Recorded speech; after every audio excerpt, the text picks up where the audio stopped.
이스라엘 자손이 여호와께 부르짖음에 여호와께서 그들을 위하여 한 구원자를 세우셨으니 그는 곧 베냐민 사람 게라의 아들 왼손잡이 에웃이라. 이스라엘 자손이 그를 통하여 모압 왕 에글론에게 공물을 바칠 때에 에웃이 길이가 한 규빗 되는 좌우에 날선 칼을 만들어 그의 오른쪽 허벅지 옷 속에 차고 공물을 모압 왕 에글론에게 바쳤는데 에글론은 매우 비둔한 자였더라. 에웃이 공물 바치기를 마친 후에 공물을 메고 온 자들을 보내고 자기는 길갈 근처 돌 뜨는 곳에서부터 돌아와서 이르되 왕이여, 내가 은밀한 일을 왕에게 아뢰려 하나이다 하니 왕이 명령하여 조용히 하라 하매 모셔선 자들이 다 물러간지라. 에웃이 그에게로 돌아가니 왕은 서늘한 다락방에 홀로 앉아 있는 중이라. 에웃이 이르되 내가 하나님의 명령을 받들어 왕에게 아뢰릴 일이 있나이다 하매 왕이 그의 좌석에서 일어나니 에웃이 왼손을 뻗쳐 그의 오른쪽 허벅지 위에서 칼을 빼어 왕의 몸을 찌르매 칼자루도 나를 따라 들어가서 그 끝이 등 뒤까지 나갔고 그가 칼을 그의 몸에서 빼내지 아니하였으므로 기름이 칼날에 엉겼더라. 아멘. 제가 우리 교회 장로님들과 작년부터 매월 첫째 주가 되면은 우리 사역 전반을 나누고 저녁에 이제 돌아가면서 식사를 이렇게 하는 참 아름다운 모임이 있습니다. 이번 달에는 그 삼계탕을 먹었거든요. 삼계탕을 여름도 덕에서 삼계탕을 맛있게 먹고 이제 봉고차를 타고 교회로 돌아오는데요. 신호가 걸려서 딱 멈췄는데 옆쪽에 큰 교회가 보이더라고요. 주차장도 넓고 신호 대기를 하면서 제가 이제 그 큰 교회를 이렇게 보고 있었어요. 그랬더니 우리 사경환 장로님께서 목사님, 저 교회는 변호사가 다닌대요, 사업가도 다닌대요 그러셔요. 그래서 근데 왠지 부러워하시는 듯한 그런 느낌이 들어서 제가 장로님께 뭐라고 말씀드렸냐면, 장로님, 우리 교회 다음 세대 중에 변호사가 나올 것입니다. 사업가도 나올 것입니다. 교수님도 나오고 정치인도 나올 것입니다. 여러분의 자녀들이 하나님 안에서 복되고 성공하고 아름답게 쓰임받을 수 있기를 주의 이름으로 축복합니다. 하나님이 주신 능력으로 멋지게 성공하고 또 사회적인 영향력을 끼치면서 하나님의 복음을 전한다는 것, 여러분 너무 근사한 일이 아닙니까? 성경을 보면 좋은 장점을 가지고 하나님께 쓰임받은 사람들이 나옵니다. 다니엘, 느헤미야, 이사야, 집안이 다 의리의리했습니다. 건실한 집안이었습니다. 믿음도 뜨거웠습니다. 어디를 가든지 본이 되는 사람이었습니다. 능력도 많이 있어서 하나님께 아름답게 쓰임을 받았습니다. 그런데 성경을 보면 하나님이 능력 있는 사람도 사용해 주시지만 오히려 약하고 허물이 있는 사람을 붙잡아 주셔서 더 크게 사용해 주시는 경우가 훨씬 더 많이 나옵니다. 여러분, 아브라함이 70세까지 했던 일이 무엇입니까? 우상을 숭배할 때 만드는 그 제단들 있잖아요. 우상 제물들, 이거 만들고 사업해가지고 돈 벌었던 사람이 아브라함이었습니다. 또 겁은 또 얼마나 많아요. 어려운 일이 당하면 아내를 앞세우고 자기는 아내 뒤에 피해가지고 어떻게든지 살 길을 찾았던 사람, 참 허물이 많았던 사람 아닙니까? 그런데 하나님은 그 연약했던 아브라함을 우리 믿음의 조상으로 세워버립니다. 이게 하나님 은혜거든요. 기드온, 하나님을 원망합니다. 겁이 많아서 포도들 풀 속에 숨어가지고 산단 말입니다. 그런데 하나님이 그 연약함을 붙잡아 주시자 이스라엘을 구원하는 민족의 지도자로 사용해 주셨던 것입니다. 하나님의 사람들은 약점 때문에 망하지 않습니다. 연약함이 있다고 해서 하나님이 그를 버리지도 않습니다. 그래서 사도 바울은 이렇게 말합니다. 그러므로 내가 그리스도를 위하여 약한 것들과 능력과 궁핍과 박해와 곤고를 기뻐하나니 이는 내가 약한 그때의 강함이라. 하나님은 우리의 약함을 강함으로 붙잡아 주십니다. 나의 연약함이 하나님의 위대하심을 간증하는 간증의 열매가 될 줄로 믿습니다. 그래서 오늘의 말씀의 제목은 약점을 강점으로 바꾸시는 하나님, 약점을 강점으로 바꾸시는 하나님, 이런 제목으로 말씀을 전하고자 합니다. 자, 오늘 본문은 사사기를 배경으로 하고 있습니다. 여호수아 세대가 멋지게 가나안 땅을 점령했습니다. 그리고 이제 그의 자손들이 하나님 잘 믿고 예배하며 감사하며 살아가면 됩니다. 그런데 그 후손들이 믿음을 놓치고 하나님을 잃어버립니다. 사사시대에 살아갔던 삶의 모습을 성경은 이렇게 기록합니다. 그때에 이스라엘에 왕이 없었으므로 사람이 각기 자기 소견에 옳은 대로 행하였더라.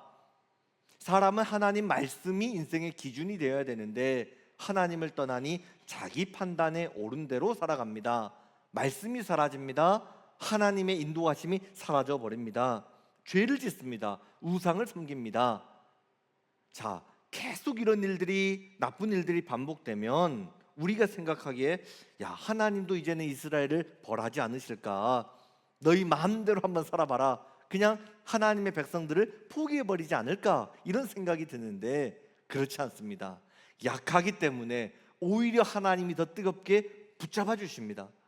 그래서 그 당시에 사사를 보내주십니다. 사사는 뭐냐면 말씀을 전하는 사람을 이때는 사사라고 불렀습니다. 말씀의 사역자를 보내줍니다. 죄를 지으면 또 새로운 지도자를 또 보내주십니다. 사사시대 가장 어두운 시대였기 때문에 하나님께서 수많은 사사들을 쉬지 않고 끊임없이 그들에게 보내주셨습니다. 이것이 하나님의 은혜입니다. 죄가 많은 곳에 하나님은 더 큰 은혜를 베풀어 주십니다. 어둠이 깊어갈수록 하나님은 구원받을 수 있는, 구원해 줄 수 있는 믿음의 사람을 보내주셨습니다. 여러분의 삶에 혹시 사사시대와 같은 어둠이 찾아왔습니까? 가정이 영적으로 어려워졌습니까? 자녀 때문에 신앙이 무너졌습니까? 사업장에 어둠이 찾아왔습니까? 내 힘으로 도저히 어찌할 수 없는, 내일이 보이지 않는 암흑기가 찾아왔습니까? 그러나 여러분, 이때 믿음으로 기억할 수 있기를 바랍니다. 어두워졌다고 해서 하나님이 나를 떠나신 것이 아닙니다. 어두울수록 하나님은 더 많은 하나님의 사람을 보내주십니다. 은혜를 주실 것입니다. 말씀을 주십니다. 믿음의 동역자를 하나님이 붙여주십니다. 사사시대의 또 한 가지 놀라운 특징은 하나님이 이스라엘을 구원해 주시기 위해 사사들을 보냈는데, 그러면 좀 멋진 사람들을 보내주시면 좋잖아요. 하나님이 보내주신 사사들이 연약한 사람들이었습니다.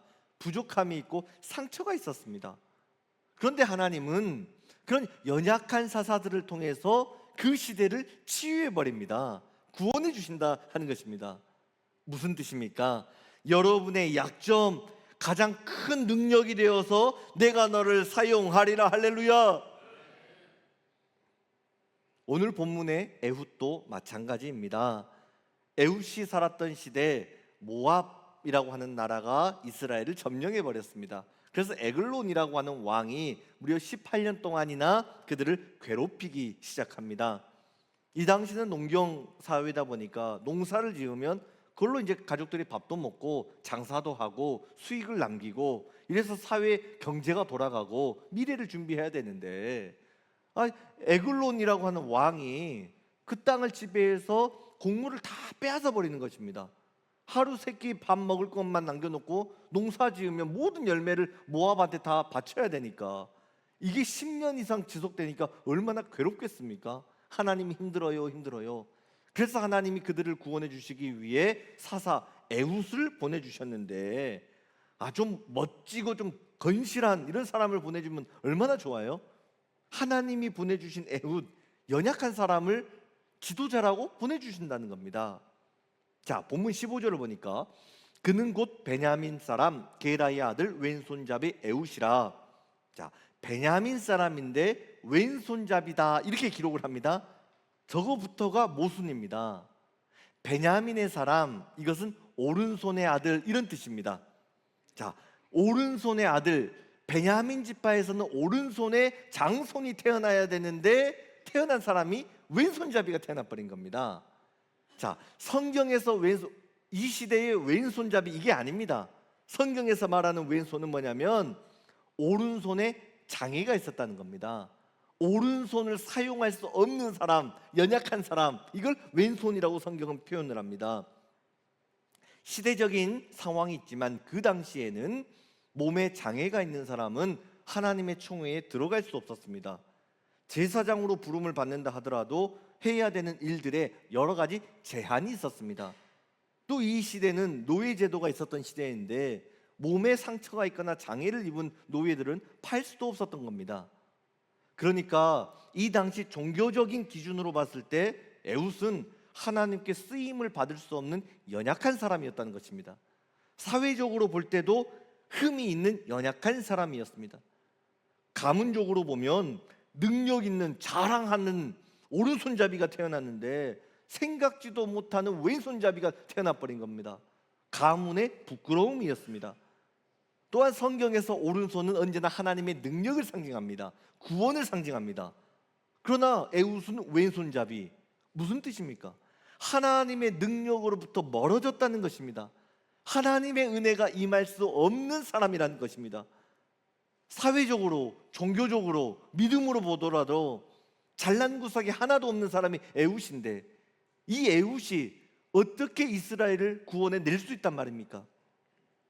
게다가 이 당시에 이스라엘을 괴롭혔던 모압 왕은 어떤 사람이었습니까? 본문 17절, 곡물을 모압 왕 에글론에게 바쳤는데 에글론은 매우 비둔한 자였더라. 비둔하였다. 문자 그대로 살이 많이 쪄서 미련하게 둔한 사람이었습니다. 이스라엘 백성이 바친 곡물을, 세금을 혼자 독식해서 착취하여서 자기 배만 불렸던 사람, 그가 에글론이었습니다. 모든 권력과 권세를 손에 쥐고 있는 사람이 에글론, 모압 왕이었습니다. 자, 인간적인 눈으로 보면 장애를 가진 에웃이 모든 권세를 갖고 있는 모압 왕을 물리친다? 불가능해 보입니다. 능력은 오른손에 있는데 에웃은 오른손을 잃어버렸습니다. 능력을 잃어버렸습니다. 그런데 기적이 뭐냐면 하나님은 약하디 약한 에웃의 왼손을 사용하셔서 모압 왕으로부터 이스라엘을 구원해 주셨다는 것입니다. 여러분, 어떻게 이런 일들이 가능했을까요? 이 당시에 에웃은 어떤 일을 했냐면 모압 왕에게 세금을 바치는 일을 맡아서 했던 사람입니다. 곡물들, 곡식들을 다 모아가지고 왕에게 바칩니다. 그런데 에웃에게 성령이 임재하시자 내가 이스라엘을 구원해 내리라 결단을 하고 오른쪽 허벅지에다가 45cm 정도 되는 칼을 몰래 숨깁니다. 그리고 이제 왕궁으로 들어가려고 하면은 경비병들이 있을 것 아닙니까? 그러면 다 몸을 뒤져야 된다는 것입니다. 칼이 있는지 무기가 있는지. 그런데 경비병들이 보기에 장애가 있는 에웃이 오르니까 네가 뭘 하겠어? 쉽게 생각하고 수색을 하지 않고 그냥 통과를 시켜버리는 겁니다. 그렇게 칼을 차고 왕에게 가는 것입니다. 근데 왕에게 간다고 해서 왕을 눈앞에서 볼 수가 없잖아요. 신하들이, 호위무사들이 다 지키고 있잖아요. 에웃이 왕에게 제가 긴밀히 드릴 말씀이 있습니다. 왕한테 가까이 가는 게 허락이 안 됩니다. 근데 왕의 눈에 볼 때 저 장애인이 뭘 하겠어? 그리고 호위무사들을 다 나가라 이야기를 합니다. 그리고 에웃, 나한테 가까이 와봐라. 전혀 경계를 하지 않는 것입니다. 왕에게 가까이 가서 은밀하게 말씀을 드린다고 귀에다가 손을 대고 이야기를 하는 순간 왼손으로 칼을 빼가지고 왕을 찔러버리는 것입니다. 그 자리에서 에글론이 즉사합니다. 그렇게 왕이 한순간에 무너집니다. 그리고 나서 에웃이 바로 바깥으로 나가가지고 백성들을 불러 모읍니다. 나를 따르라. 여호와께서 너희의 원수들인 모압을 너희의 손에 넘겨주셨느니라. 그때의 모압 사람 약 10,000명을 죽였으니 모두 장사요 모두 용사라. 한 사람도 도망하지 못하였더라. 그날에 모압이 이스라엘 수하에 굴복함에 그 땅에 80년 동안 평온하였더라. 이렇게 해서 왼손잡이 에웃이 모압의 압제로부터 이스라엘을 구원해내는 위대한 사사로 쓰임을 받았던 것입니다. 여러분, 하나님이 하시고자 하면 불가능은 가능이 됩니다. 장애가 있어도 하나님에게는 전혀 문제가 되지 않습니다. 어려움이 있다 하더라도 하나님에게는 그것이 인간에게나 장애물이지 하나님에게는 아무런 장애물이 되지 않는 것입니다. 사람에게는 사람이 볼 때는 약점처럼 보이지만 하나님 손에 붙들리면 그것은 구원의 도구가 되는 것입니다. 우리 하나님 연약한 사람도 사용해 주십니다. 하나님에게는 제한이 없습니다. 그렇기 때문에 여러분, 우리가 입술에서 지워야 되는 말이 있는데 그게 뭐냐면, 하나님, 저는 왜 이것밖에 안 될까요? 나는 왜 이렇게 연약할까요? 나는 왜 이렇게 실수가 많은 사람일까요? 우리 집안은 왜 이렇게 연약한 집안일까요? 여러분, 이런 말은 해서는 안 되는 것입니다. 어둠의 영이 주는 말들입니다. 하나님은 그렇게 말씀하지 않습니다. 바로 그 연약함이 하나님 손에 붙들리면 은혜의 통로가 되는 것입니다. 하나님이 에훗의 왼손을 사용해 주셨던 것처럼 하나님이 나의 연약함도 붙잡아 주시기만 하면 누군가를 살리는 능력의 도구가 됩니다. 사랑하는 성도 여러분, 여러분의 연약함은 무엇입니까? 여러분의 아픔은 무엇입니까? 그것 때문에 하나님이 여러분을 버리지 않습니다. 하나님이 여러분을 절대로 포기하지 않습니다. 그렇기 때문에 여러분, 절망하지 마십시오. 넘어져 있지 마십시오. 약하다고 해서 포기하지 마십시오. 하나님이 당신을 소중히 여겨주십니다. 하나님이 여러분을 사랑해 주십니다. 하나님이 여러분을 사용해 주실 것입니다. 로마서 8장 26절을 보니까 이와 같이 성령도 우리의 연약함을 도우시나니, 성령 하나님은 나의 연약함을 도와주신다 말씀하십니다. 헬라어 원문을 보면 연약함이 복수로 되어 있습니다. 사람들은 연약함이 너무나 많이 있다는 것이죠. 우리가 몸이 건강한 것 같지만 정말 엊그저께 좀 에어컨을 틀고 잤더니 저도 코가 지금 아침에 조금 맹맹해지더라고요. 젊음이 있고 나이가 젊고 해서 건강한 것 같지만 에어컨 바람 하나 때문에 코가 맹맹해지는 것, 그 사람 아닙니까? 기도 많이 해가지고 은혜 충만, 막 성령 충만했다 하더라도 집에 돌아가서 남편이 차가운 말 한마디 해버리고 아이들이 부모에게 좀 차가운 눈빛 하나 보내면 그 말 한마디가 그렇게 아파가지고 여러분 은혜를 놓쳐버리는 것, 그 사람 아닙니까? 기도 열심히 하지만 좀 예수님처럼 살고 싶습니다. 기도도 많이 하지만 나도 모르는 사이에 말에 실수가 나와서 상처를 주고 살아갑니다. 예배는 열심히 하지만 물질 앞에만 서면 넘어지는 사람들이 있습니다. 봉사는 열심히 합니다. 헌신합니다. 그런데 인격이 따라주지 못해서 어려움을 당하는 사람도 있습니다. 약점이 없는 사람이 없다는 것이죠. 그런데 오늘 본문을 보니까 하나님 왼손잡이 에훗을 누구보다 멋지게 사용해 주셨습니다. 약점이 강점이 되게 하셨습니다. 우리 하나님, 나의 약점을 강점으로 바꾸어 주시는 분이십니다. 세상 사람들은 약점이 있는 사람들 싫어합니다. 좀 나보다 밑에 있다라고 느껴지면은 말로 꿰가지고 그 사람을 어떻게 조종해 보려고 합니다. 이게 인간 아닙니까? 그런데 하나님, 약점 있는 사람을 더 사랑해 주십니다. 예수님 말씀하셨습니다. 수고하고 무거운 짐진 자들아 다 내게로 오라, 내가 너희를 쉬게 하리라. 삶에 연약함이 있고 약점이 있고 아픔이 있습니까? 다시 한번 예수님 십자가 그늘 아래로 나갈 수 있기를 축복합니다. 하나님이 쉬게 해주십니다. 약점을 강점으로 품어 주시는 것입니다.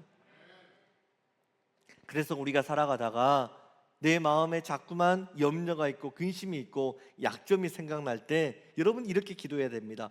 약점을 긍정으로 받아들일 수 있어야 됩니다.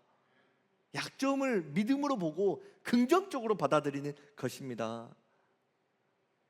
우리는 하나님, 저에게 있는 이 약점만 없으면 더 크게 쓰임 받을 수 있을 것 같은데요. 하나님, 이 문제만 해결되면 좀 제가 살 것 같은데요. 그런데 하나님은 약점을 없애지 않고 그 약점을 가지고 멋지게 살아갈 수 있도록 인도해 주십니다.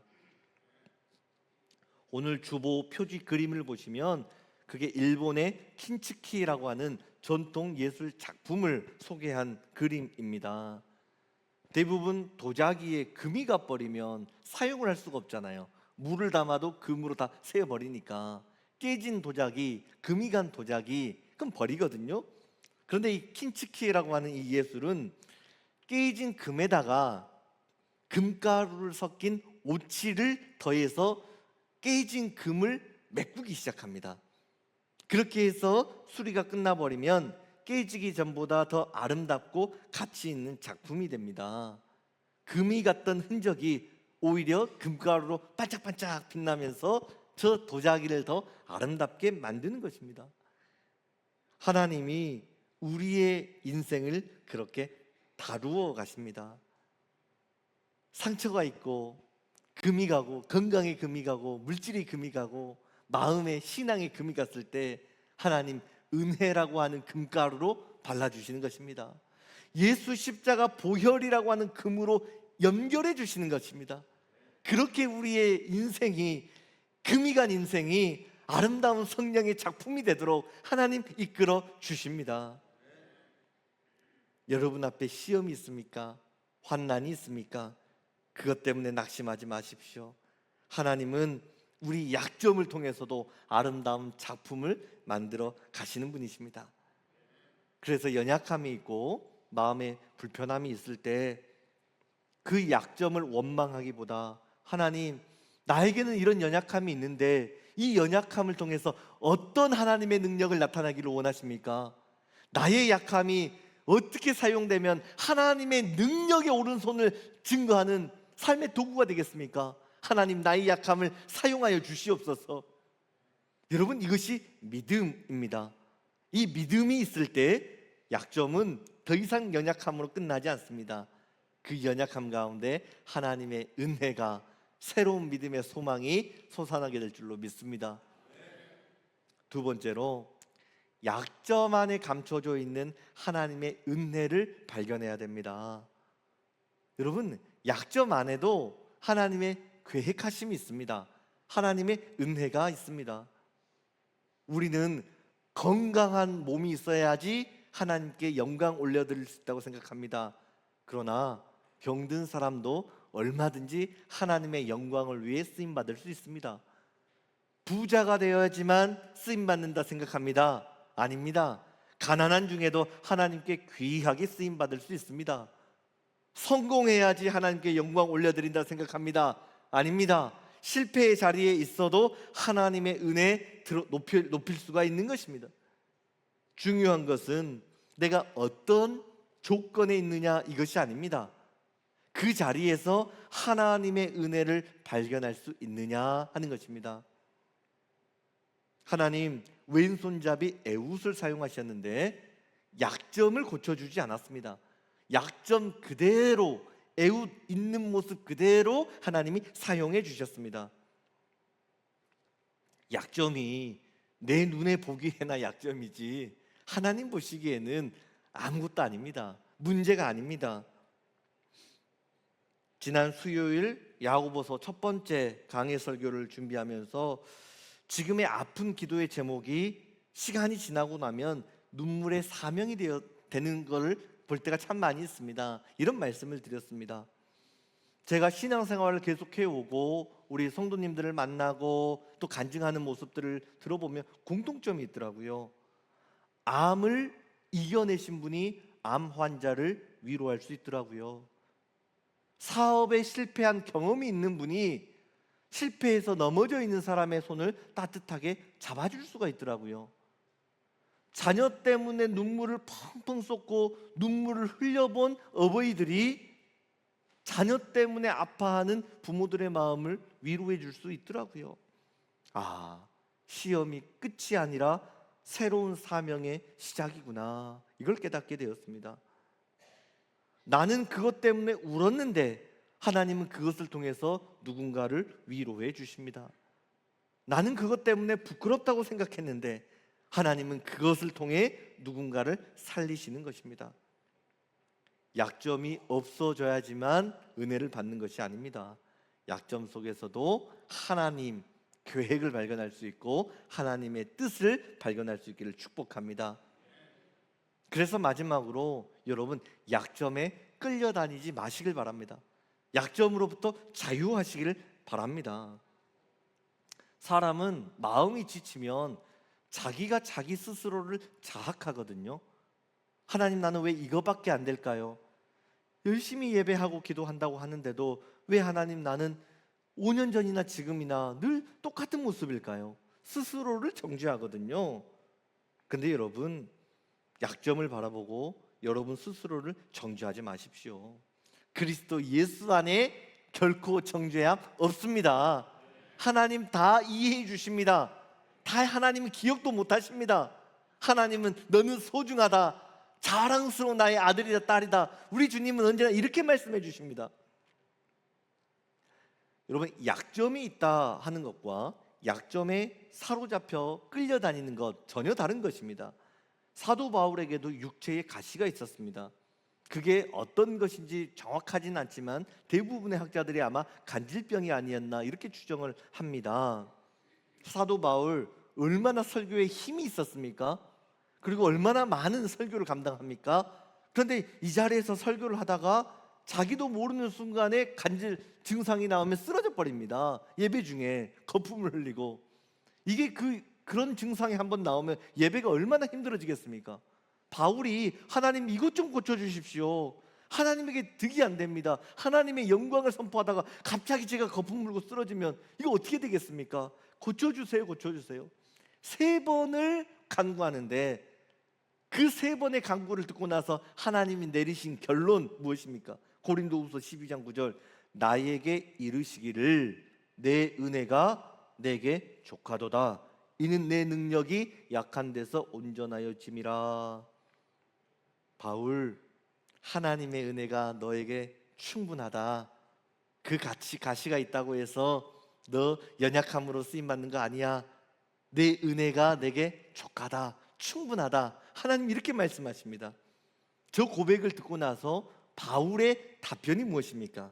그러므로 도리어 크게 기뻐함으로 나의 여러 약한 것들에 대하여 자랑하리니 이는 그리스도의 능력이 내게 머물게 하려 함이라. 처음에는 약점을 없애주세요, 가시를 뽑아주세요, 그렇게 고백하다가 나중에는 가시를 품고 살아가지만 하나님 도리어 크게 기뻐하겠습니다. 나의 약한 것을 자랑하겠습니다. 이 연약한 사람도 하나님이 붙들어 주시면 위대하게 쓰임받을 수 있다는 사실을 내 삶을 통해 증거하겠습니다. 이게 바울의 고백이었습니다. 사도 바울의 약점이 사라진 것이 아닙니다. 약점을 바라보는 그의 믿음의 시선이 새로워진 것입니다. 하나님 손에 붙들려서 자신의 약점을 강점으로 바꾸며 아름다운 찬양 시를 지었던 페니 크로스비 여사가 있습니다.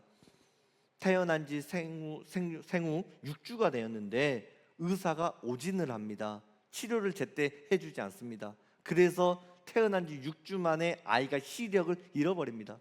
평생 시각 장애인이 되어서 살아야 했습니다. 세상의 기준으로 보면 그녀의 인생은 시작부터 어둠이지 않았습니까? 평생 앞을 보지 못하고 살아야 되는 참 큰 인생의 가시가 박혔습니다. 그런데 그녀가 하나님을 만나고 나서 믿음의 고백이 완전히 달라집니다. 더 이상 눈먼 자신을 원망하지 않습니다. 세상을 원망하지도 않고 이런 기도를 합니다. 제가 만약에 태어날 때 하나님께 기도를 할 수 있다면 하나님, 저 다시 맹인으로 태어나도록 그렇게 해주세요. 이렇게 기도를 할 것입니다. 왜냐하면 천국에서 내가 첫 번째 눈을 떠서 보게 되는 그분이 내가 가장 사랑하는 아름다운 예수님을 가장 먼저 볼 수 있기 때문에 그렇습니다. 눈이 보이지 않는 치명적인 약점이 있었기 때문에 그녀는 오히려 영적인 눈을 떠서 하나님만을 바라볼 수 있었던 것입니다. 아무것도 볼 수 없었기 때문에 오직 내 인생의 희망의 빛이 되시는 예수님만 사모하며 살아갈 수 있었던 것입니다. 그렇게 영적인 눈을 들어 하나님을 바라보면서 9,000편이 넘는 아름다운 찬송의 시를 적습니다. 그 대표적인 찬송가가 찬송가 288장 예수를 나의 구주 삼고입니다. 예수를 나의 구주 삼고 성령과 피로써 거듭나니 이 세상에서 내 영혼이 하늘의 영광 누리도다. 온전히 주께 맡긴 내 영 사랑의 음성을 듣는 중에 천사들 왕래하는 것과 하늘의 영광 보리로다. 주 안의 기쁨 누림으로 마음의 풍랑이 잔잔하니 세상과 나는 간 곳 없고 구속한 주만 보이도다. 이것이 나의 간증이요 이것이 나의 찬송일세. 나 사는 동안 끊임없이 구주를 찬송하리로다. 세상은 그녀가 앞을 보지 못하는 연약한 장애인이라고 이야기했지만 하나님은 그녀의 어둠을 세상을 밝히는 찬송의 도구로 사용해 주셨습니다. 하나님은 약점이 없어야지만 사용하는 분이 아닙니다. 약점 그대로를 얼마든지 영광스럽게 사용해 줄 수 있는 분이십니다. 이제 말씀을 맺고자 합니다. 하나님, 왼손잡이 에훗 있는 그대로의 모습을 존중하시고 그대로의 모습을 사용해 주셨습니다. 힘이 없고 연약합니다 고백했지만 하나님이 연약한 왼손을 붙잡아 주시니 연약한 그의 손이 하나님의 능력의 오른손이 되었습니다. 구원의 손이 되었습니다. 가문의 부끄러움이었던 왼손이 자랑이 되었습니다. 우리도 마찬가지입니다. 성격에 약점이 있을 수 있습니다. 환경이 연약할 수 있습니다. 몸에 상처가 있을 수 있습니다. 남들에게 말하지 못하는 부족함이 있을 수도 있습니다. 그러나 오늘 하나님께서 내가 에훗의 왼손을 사용했듯이 너의 연약함을 사용해 주리라. 너의 상처를 붙들어 주리라. 너의 실패를 영광스럽게 사용해 주리라. 그러니 더 이상 약점 때문에 낙심하지 마시길 바랍니다. 그 약점 때문에 오히려 더 하나님께 나갈 수 있기를 축복합니다. 연약함 때문에 하나님을 붙잡을 수 있기를 축복합니다. 하나님은 여러분의 연약함을 부끄러워하지 않습니다. 약하기 때문에 강함으로 오히려 더 큰 은혜로 채워주십니다. 에훗의 왼손 능력의 손으로 사용해 주셨던 것처럼 연약한 우리의 삶도 하나님의 영광을 나타내는 복된 삶으로 하나님 인도해 주십니다. 기도하겠습니다. 사랑과 은혜가 풍성하신 하나님, 오늘 말씀을 통하여서 나의 약점이 하나님의 영광을 나타내는 강점으로 사용해 준다 말씀해 주셔서 감사합니다. 에훗의 왼손을 붙들어 주셨던 것처럼 이 시대에 우리의 연약한 손도 붙들어 주시옵소서. 눈물을 붙들어 주시고 실패를 붙들어 주시고 가정을 지켜 주시고 자녀들을 붙들어 주시고 우리의 연약한 삶을 붙들어 주시옵소서. 성령 하나님께서 우리의 연약함을 도와주셔서 하나님의 영광을 나타내 주실 줄로 믿습니다. 오늘 말씀 붙잡고 우리 예본의 모든 성도들 자신의 약점 때문에 주저앉는 사람이 아니라 오히려 약점 때문에 하나님을 더 뜨겁게 붙잡는 성령의 사람이 되게 하여 주옵소서. 예수님 이름으로 기도드립니다. 아멘.